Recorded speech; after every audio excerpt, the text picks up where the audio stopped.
Yes, sir! Kuya Ryan. Okay, si Ryan Van. Since mga taga San Pedro ang ating mga bisita, diba? Sampaguita Capital. Ang katanungan natin ay tungkol sa mga halaman. Uy, magaling ka na sa halaman, Or sa di ba? puno.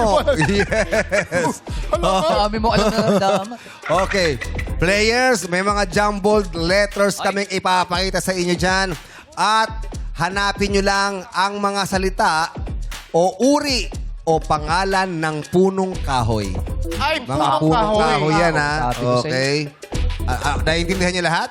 Yes, punong kahoy ang hinahanap namin. O, pag-aayusin nyo lang. Ryan Bang, ikaw ang una. Ano bang paborito mong bulaklak? Bulaklak? Oo. Sampaguita. Wow! Sakto. Porkit Oo, mga San Pedro, marami sampaguita. Mga sampaguita rito. Galing mo, ha? Oo. Sige. Saka meron pa, Ano pa? Sino ba?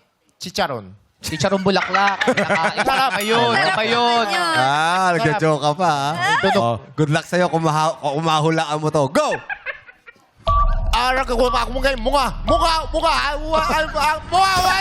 magawan. Ayun. Ano? Muhiyan, gaw. Ano yun? Mugayan,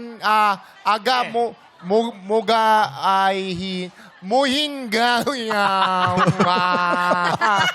Sige, bibigyan ka namin ng chance. Sige pa. Para sa'yo, Kaya mo isang yan. minuto. Humagain. Uyin agamong.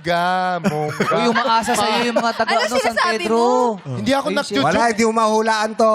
Yeah. Oo, ang tawag dito ay... Hinga mo nga. Oo. Ha?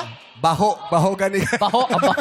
Naligo ka ba? Ako ba? Kaya, ako ba? Mahogany. Mahogany. Paano meron. Diba, tama? Mahogany. Yan yung may mga, yung bunga na kulay brown eh. Mahogany. Ginagawa namin LEC yan eh.